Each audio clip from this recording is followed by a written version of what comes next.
प्रिय बंधुगण, यह एक पुरातन कालर कथा जहाँ जुगे जुगे मनुष्य को सठिक पथ देखाई आसीछि। जे एही पांचटी कथा धारण करे से जीवन रे बहु बड़ बड़ समस्यारु निजकु रक्षा करि पारिबो। कौनसी एक समृद्ध राज्यर नगर बाहरे थिला एक विशाल फल बगीचा। सेठारे थिबा एक बड़ बरगछरे गोटिए शांतिप्रिय ज्ञानी कपोत और तांको पत्नी कपोती बसा बांधी रहुथिले। सेमाने नगरर कोलाहलरु दूरे सेठारे बहुत आनंदरे जीवन बिताउथिले और सेमानंकु खाइबा पाई प्रकृतिरु यथेष्ट आहार मिली जाउथिला।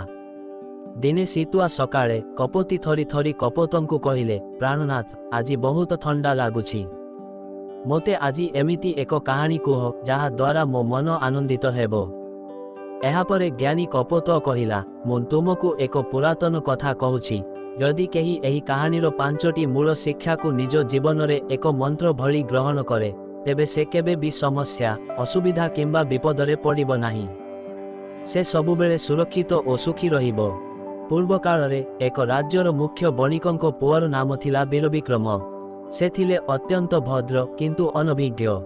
वीरविक्रमंको पिता दिने तांकु डाकी कहिले, पुओ, तुमे सारा दिन घरे अलस भावरे बसी रहुछ।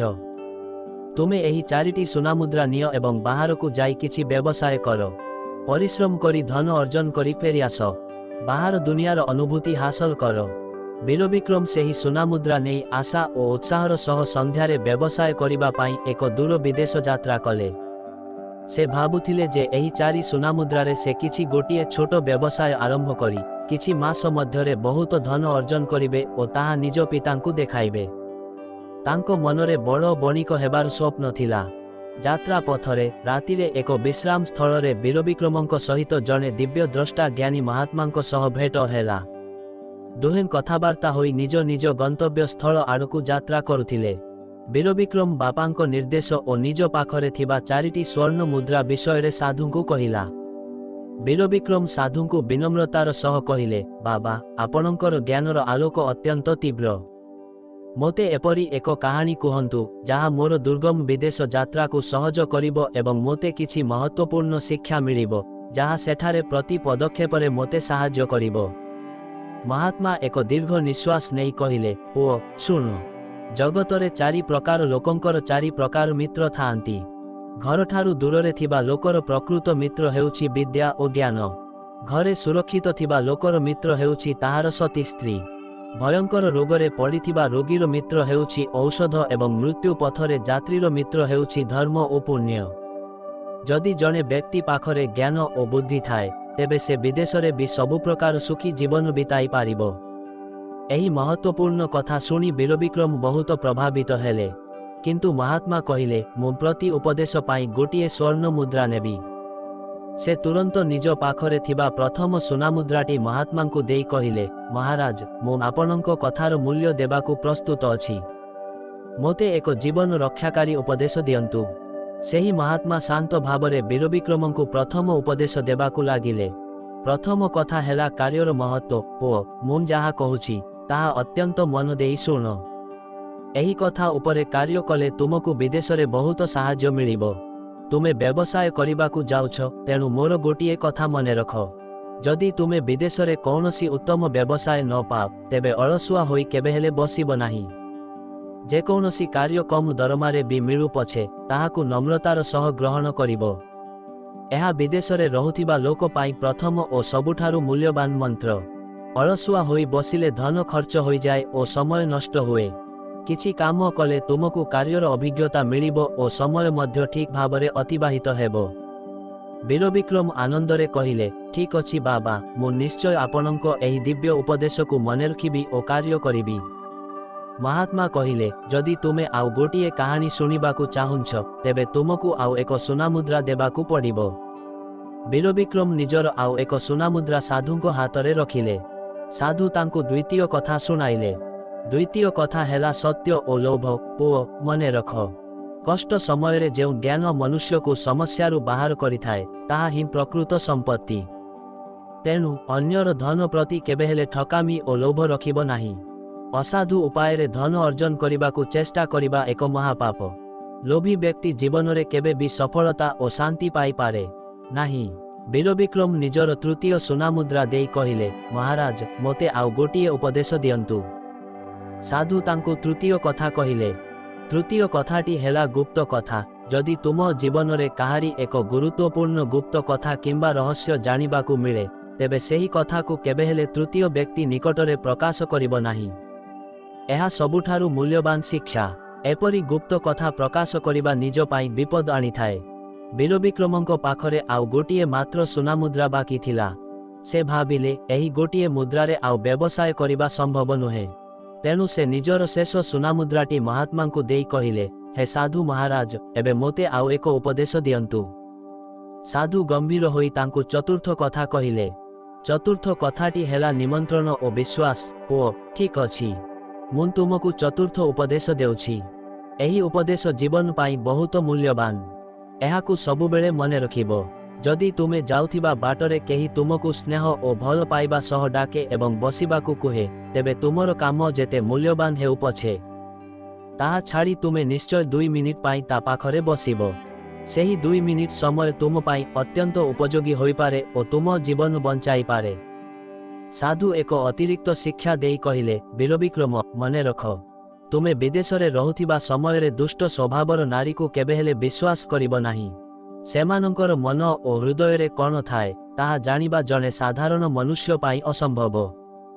ଏହି 5ଟି ଶିକ୍ଷା ଦେଇ ସାଧୁ ବାବା କହିଲେ, ଏଥର ଯାଅ। ବୀରବିକ୍ରମ ବର୍ତ୍ତମାନ ଧନହୀନ ଥିଲେ, କିନ୍ତୁ ସାଧୁଙ୍କର ମୂଲ୍ୟବାନ ଉପଦେଶର ସମ୍ପତ୍ତି ନେଇ ସେ ଆଗକୁ ବଢ଼ିଲେ। ବୀରବିକ୍ରମ ଯାଇ ଏକ ବିରାଟ ରାଜ୍ୟର ନଗରରେ ପହଞ୍ଚିଲେ, ଯାହାର ଶାସକ ଥିଲେ ମହାରାଜ ବିଜୟସେନ। ସେଠାରେ ସେ ଚାକିରି ଖୋଜିବା ଆରମ୍ଭ କଲେ। ତାଙ୍କର ସାକ୍ଷାତ ହେଲା ରାଜାଙ୍କ ଅଶ୍ୱଶାଳାର ଜଣେ କର୍ମଚାରୀ ରଣଧୀରଙ୍କ ସହ।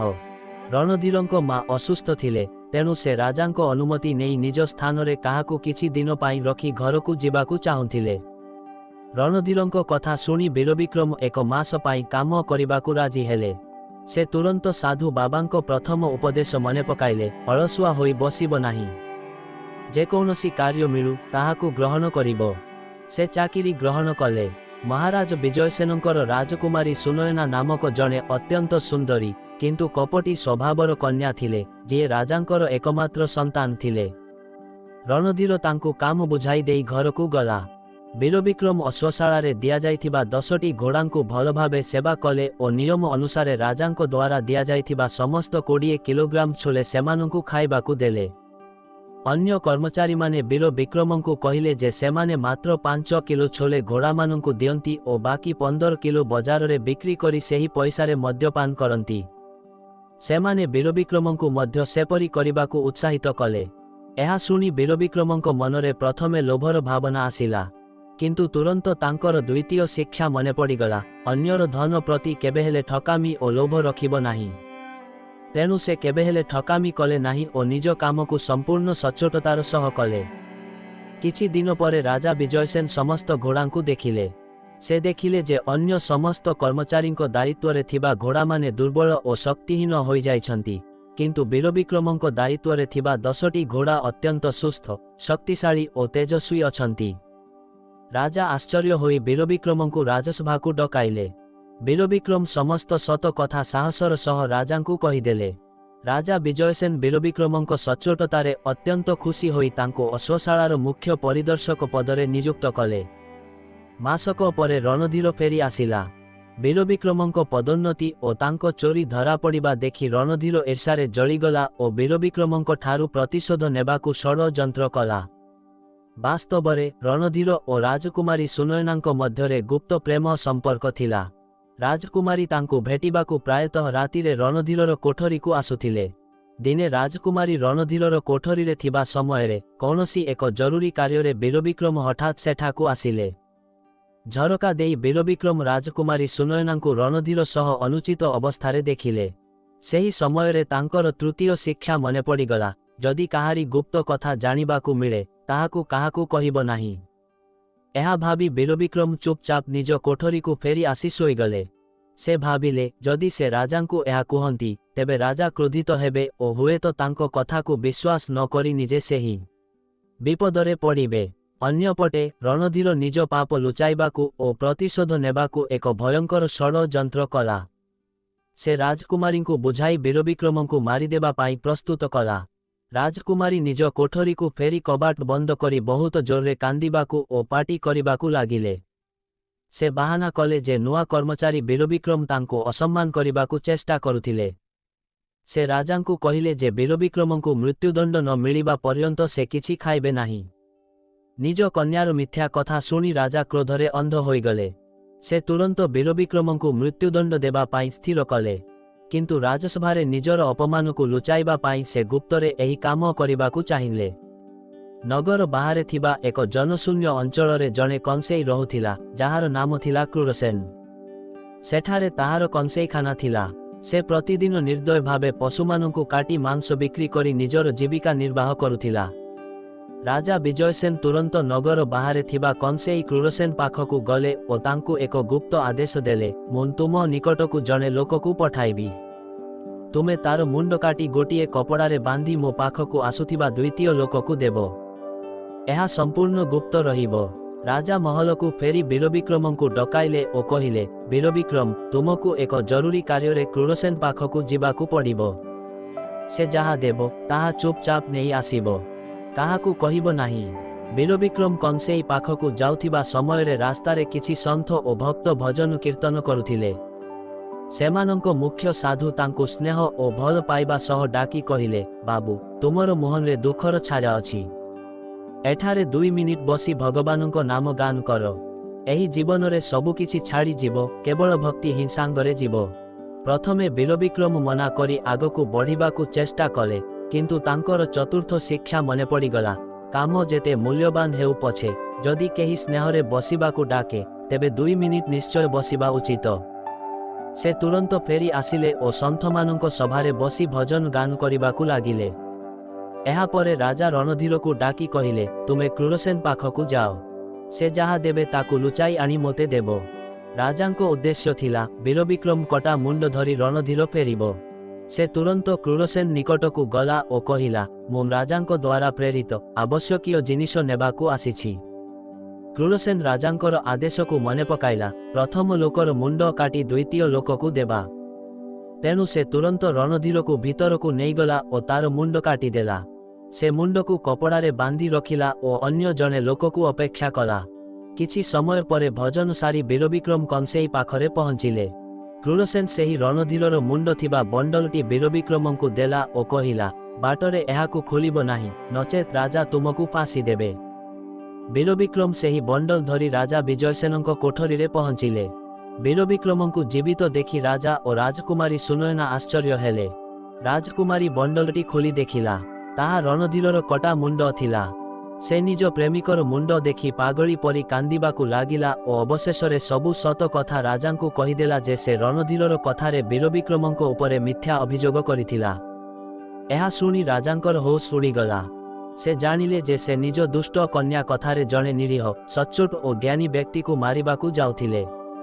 राजा निज कन्या को धमकाइबारु राजकुमारी भयरे ओ निज भूलकू सह्य न करि पारि खंडा नेई निज पेटरे भूसीदेला ओ प्राण हराइला। दुष्ट स्वभावर नारी को विश्वास करिबा उचित नुहे बोली साधुंकर शिक्षा सत्य प्रमाणित हेला। राजा विजयसेन दुखरे भांगी पड़िले ओ निजकू एही राज्यर शासन पाई अयोग्य मने कले। से समस्त राजकार्य वीरविक्रमंकू समर्पण करी बनकू चालीगले। लोकमाने वीरविक्रमंकू निजर नुआ राजा भावरे ग्रहण कले। नुआ राजा वीरविक्रम तांकू एते बड़ विपदरु रक्षा करिथिबा साधुंकू मने पकाइले।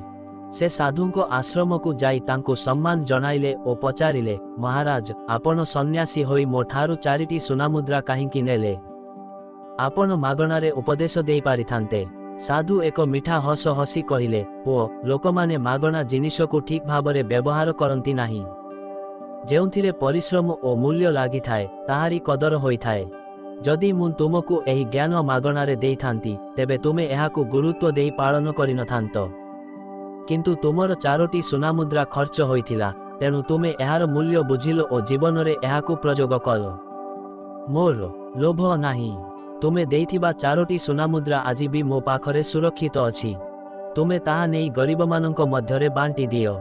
एही कहानीर सारांश हेउछि, प्रथम शिक्षा, केबे हेले अलसुआ हुओ नाही एवं कौनसी कामकू छोट मने कर नाही। कर्महीन जीवन। द्वितीय शिक्षा अन्यर धनरे लोभ ओ ठकामी कर नाही। सच्चोटता ही प्रकृत संपत्ति। तृतीय शिक्षा काहारी गुप्त कथा प्रकाश करी निजे विपदरे पड़ नाही। चतुर्थ शिक्षा स्नेह और भल पाइबा सह करा जाइथिबा निमंत्रण को ग्रहण कर, कारण यह तुम जीवन रक्षा करिपारे। पंचम शिक्षा दुष्ट स्वभावर नारी को केबे विश्वास कर नाही। एही मूल्यवान शिक्षा गुड़िक वीर विक्रम को महान विपदरु रक्षा कला एवं तांकु राजा करि पारिला। दुष्ट लोक सबुबेले दंड पाई थाए, यह ही भगवानक न्याय। प्रिय बंधु, आपनकु एही कहानीटी किपरि लागिला मंतव्य देई निश्चय जणांतु। जदि आपनकु सूचना भल लागिला तेबे वीडियो को निश्चय लाइक करंतु एवं मंतव्य रे हर हर महादेव लेखंतु। चैनल को मध्य फॉलो करंतु। नमस्कार।